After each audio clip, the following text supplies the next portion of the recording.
हरे कृष्णा, राधे राधे। हम सभी साधक परम पूज्य श्री रामानुजाचार्य जी का जीवन चरित्र श्रवण कर रहे हैं। कल के प्रसंग से आगे। तुम हमारे कुल के नहीं हो, ईर्ष्या चरम पर पहुंच गई थी शिक्षक यादव प्रकाश की। रामानुज के प्रति उनकी ईर्ष्या बढ़ती ही जा रही थी। इतना सब होने के बाद भी यादव प्रकाश ने रामानुज को मारने का प्रयास भी किया। फिर भी साधु हृदय रामानुज इसके यहाँ चले आते थे। इनके मन में द्वेष के लिए कोई स्थान ही नहीं था। पर आज यादव प्रकाश ने बोल दिया, रामानुज तुम हमारे कुल के नहीं हो, इसलिए कल से यहाँ मत आया करो। ये हमारे कुल का है। आवाज़ में दिव्यता थी, आवाज़ गंभीर थी। पीछे मुड़कर देखा तो एक दिव्य महात्मा खड़े हैं, गले में तुलसी और कमल की माला, मस्तक में ऊर्ध्वपुंड, एक आभा मंडल उनके साथ चल रहा था। आप यमुनाचार्य जी हैं? आनंद से उछल पड़े थे रामानुज। हाँ, इस शरीर का नाम यमुनाचार्य है, पर मैं तो कांचीपुरी में भगवान वरदराज के दर्शन करने आया था। पर मैंने यहाँ आकर तुम्हारा नाम बहुत सुना। कांचीपुरी का राजा भी मुझे मंदिर में ही मिला था, उसने भी तुम्हारे बारे में बहुत कुछ बताया। यमुनाचार्य जी रामानुज को बड़े प्रेम से सारी बातें बता रहे थे। तुम यहाँ क्यों हो? तुम इस यादव प्रकाश के पास क्यों आते हो? सही कहा इसने, तुम इसके कुल के नहीं हो, तुम इसके कुल के हो भी नहीं सकते, तुम मेरे कुल के हो। यमुनाचार्य जी ने छाती ठोककर कहा। यमुनाचार्य जी, हाँ, श्री रंगनाथ भगवान के परम भक्त, परम विद्वान और परम विनम्र, ये दोनों चीज़ें कम ही देखने में आती हैं, पर यमुनाचार्य जी में ये दोनों ही गुण थे। कहते हैं इनके पिता अपनी पैतृक संपत्ति इनके नाम करने जा रहे थे। यमुनाचार्य जी को साथ में लेकर मार्ग में पड़ा भगवान रंगनाथ का मंदिर। पिताजी, मैं दर्शन करके आऊँ? यमुनाचार्य जी ने पिताजी से कहा। ज़्यादा समय नहीं लगाऊंगा पिताजी, बस दर्शन करके आ ही जाऊंगा। अच्छा, जाओ, जल्दी आना, अपनी संपत्ति मुझे तुम्हारे नाम करनी है। पिताजी इतना कहकर वहीं बैठ गए। यमुनाचार्य जी भगवान के दर्शन करने गए। बचपन से ही इन्हें श्री रंगनाथ भगवान से प्रेम था। श्री रंगनाथ भगवान इनके हृदय में आकर इनसे बातें करते थे। आज जब श्री रंगनाथ के दर्शन करने गए यमुनाचार्य जी, तब उदास मुखमंडल दिखा भगवान का। नाथ, आप उदास क्यों हो? कहीं मेरे कारण तो नहीं? कहीं मेरे जैसे का मुख देखकर तो नहीं? नेत्रों से झरझर आंसू बहने लगे थे। सब भूल गए, बाहर पिताजी इंतजार में हैं, उन्हें अपनी संपत्ति मुझे देनी है। सब भूल गए, बस आंखों के सामने है भगवान श्री रंगनाथ। यमुनाचार्य, तुम मुझे चाहते हो या धन संपत्ति? हृदयवासी श्री रंगनाथ भगवान यमुनाचार्य जी से संवाद करने लगे थे। नहीं नाथ, अखिल ब्रह्मांड की संपत्ति भी आपके इन चरणों में न्यौछावर है। फिर मेरे पिता की संपत्ति का मुझे क्या मोह? तो आ जाओ ना मेरे ही पास, आ जाओ ना यमुनाचार्य। नेत्रों से अश्रु झड़ी लग गई यमुनाचार्य जी के, सब कुछ भूल गए। बाहर यमुनाचार्य जी के पिता ने जब देखा पुत्र आया नहीं, तब अपने पुत्र को खोजने भीतर मंदिर में गए। मंदिर में जब दशा देखी अपने पुत्र यमुनाचार्य की, रो रहे हैं, हिलकियाँ बन गई हैं और गा रहे हैं, हे प्रभु, न तो मैं धर्मनिष्ठ हूँ, न मैं आत्मज्ञानी हूँ, न मेरी आपके चरणों में भक्ति है। बस नाथ, मैं केवल आपका हूँ, आपके सिवा मेरा और कोई नहीं है। मैं पापी हूँ, मैं अपराधी हूँ। मेरे द्वारा कितने निंदित कर्म हुए हैं जिसका कोई हिसाब नहीं है नाथ। यमुनाचार्य जी रोते हुए भाव जगत में पहुंचकर ये सब कह रहे थे। तभी एक व्यक्ति जो मंदिर में खड़ा था वो बोल गया, ये सही कह रहे हैं, ये पापी हैं, इसने गलत काम किया है। अगर नहीं किया होता तो कोई ऐसे थोड़े ही बोलता। यमुनाचार्य जी ने उस व्यक्ति को देखा, फिर उसका हाथ पकड़कर ले गए भगवान श्री रंगनाथ के सामने। नाथ, मैं पापी हूँ, मैं अपराधी हूँ, इसका प्रमाण भी मेरे पास है। देखो, ये भी कह रहे हैं कि मैं अनेक जन्मों का पापी हूँ। अब तो मुझे अपना लो, पतित हूँ, बन जाओ ना तुम पतित पावन। तभी मंदिर में एकाएक प्रकाश छा गया।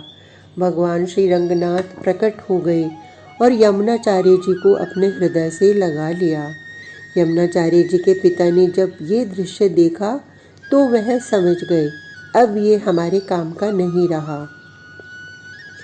उसके बाद वो अपने घर नहीं गए, अपना संपूर्ण जीवन भगवान रंगनाथ के चरणों में चढ़ा दिया था।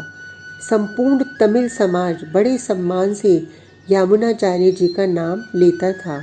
सब लोग इन्हें आलवंदार कहते थे। तमिल में आलवंदार कहते हैं जिसने संसार पर विजय पा लिया।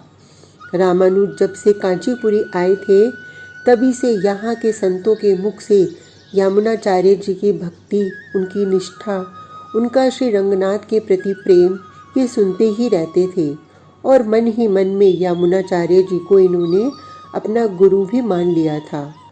मुझे आप अपना शिष्य स्वीकार करें, साष्टांग प्रणाम करते हुए यमुनाचार्य जी से रामानुज ने कहा था।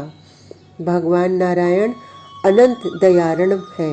कोई अधिकारी अपने अधिकार से वंचित रह जाए, यह उनके राज्य में संभव कहाँ है रामानुज? यमुनाचार्य जी ने कहा, योग्य गुरु की प्राप्ति तुम्हें समय आने पर हो जाएगी। योग्य अधिकारी को गुरु खोजना नहीं पड़ता, गुरु स्वयं खोजता हुआ चला आता है। देखो, मैं आ गया ना। इतना कहकर मुस्कुराते हुए यमुनाचार्य जी चल दिए। देखते रहे रामानुज यमुनाचार्य जी को, पर इन्होंने तो मुझे दीक्षा नहीं दी। मन ही मन में अपने आप को कोसने लगे रामानुज। सद्गुरु ऐसे ही दीक्षा थोड़े ही देते हैं, अपनी प्यास भी तो दिखानी चाहिए थी ना। मन ही मन दुखी हो गए थे रामानुज। फिर विचार किया, चलो एक बार इन्हीं के गांव में जाऊंगा और वहां जाकर इनसे दीक्षा लूंगा और भगवान श्री रंगनाथ के दर्शन भी कर लूंगा। हे रंगनाथ भगवान, अब बस यही इच्छा है मेरी, मुझे सद्गुरु के रूप में श्री यमुनाचार्य जी ही मिले। आप तो सबकी इच्छा पूरी करते हो ना, मेरी इतनी इच्छा पूरी कर दो। रामानुज की ये इच्छा शांत नहीं हुई, बल्कि दिन प्रतिदिन बढ़ती ही जा रही थी। आप ही हैं रामानुज? महापूर्ण मेरा नाम है। मैं यमुनाचार्य जी का शिष्य हूँ। उन्होंने ही मुझे भेजा है आपके पास, आपको उन्होंने बुलवाया है। एक ही सांस में सारी बात कह दी यमुनाचार्य जी के इन शिष्य ने। खुशी के मारे नाच उठे रामानुज। ओह, मेरा इससे बड़ा सौभाग्य और क्या होगा। मुझे मेरे सद्गुरु ने बुलवाया है। बिना पादुका पहने ही चल पड़े रामानुज अपने गुरु यमुनाचार्य जी के पास। 2 दिन लगे थे, पर मार्ग में रामानुज केवल अपने गुरु की ही चर्चा सुनते रहे और भाव सिंधु में डूबते और उबरते रहे थे। महापूर्ण नामक यमुनाचार्य जी के जो शिष्य थे वो सारी बातें बताते, कैसे भगवान रंगनाथ उनसे बातें करते हैं, कैसे रंगनाथ भगवान उनके दिए गए भोग को स्वीकार करते हैं। जब श्री रंगनाथ भगवान की आरती होती है तब कैसे नृत्य करते हैं। नहीं, ऐसा मत सोचना रामानुज कि ये विद्वान नहीं है, तुम कहीं सोचो भावुक मात्र है। नहीं, बहुत उद्भट विद्वान है। शास्त्रार्थ में अनेकानेक विद्वानों को पराजित किया है हमारे सद्गुरुदेव ने।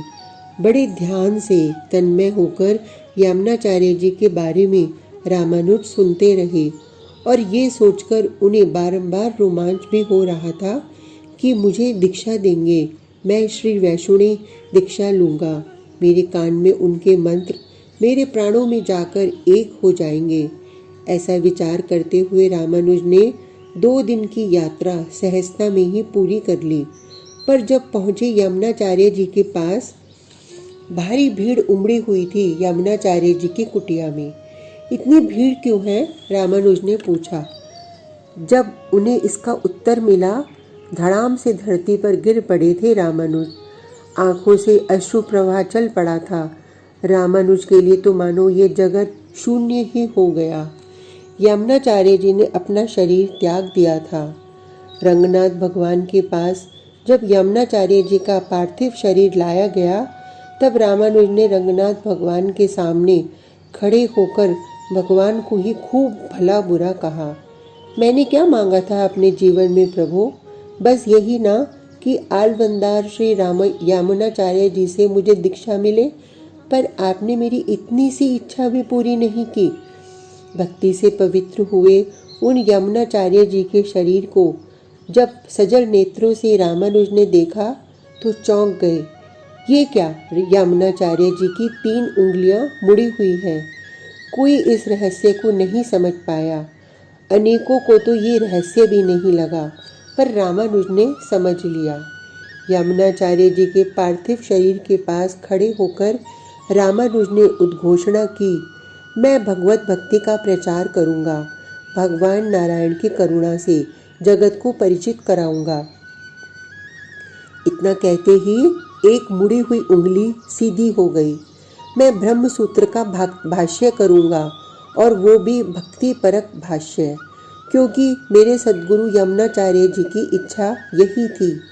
दूसरी उंगली भी सीधी हो गई थी यमुनाचार्य जी के पार्थिव देह की। तमिल में बहुत भक्ति ग्रंथों की रचना हुई है, पर मैं उन्हें संस्कृत में अनुवादित करके जन जन तक पहुंचाऊंगा। इतना कहते ही तीसरी भी उंगली सीधी हो गई यमुनाचार्य जी की। तभी जन समूह जो उमड़ा पड़ा था यमुनाचार्य जी की अंतिम यात्रा में, उन सब ने यमुनाचार्य जी के साथ साथ रामानुज की भी जय जयकार की, फूल बरसाए। विधि पूर्वक अंत्येष्टि की गई यमुनाचार्य जी के देह की। रामानुज पूरी अंत्येष्टि में साथ ही रहे, बारंबार आंसू पोंछते हुए देखे जा रहे थे। रामानुज ना अपनी कांचीपुरी लौटते समय श्री रंगनाथ भगवान के दर्शन नहीं किए। रामानुज ने, यमुनाचार्य जी के शिष्यों ने कहा भी, श्री रंगनाथ भगवान के दर्शन तो कर लो। तब रामानुज का एक ही उत्तर था, मैं ऐसे निष्ठुर भगवान के दर्शन नहीं करना चाहता। हिलकियों से रोते हुए बोले थे रामानुज, मेरी इतनी इच्छा पूरी नहीं की गई इनसे। रामानुज का प्रेम गुरु के प्रति अपूर्व था। इस प्रेम से श्री रंगनाथ भगवान को भला क्या आपत्ति हो सकती थी। शेष प्रसंग कल तक के लिए हरे कृष्णा, राधे राधे।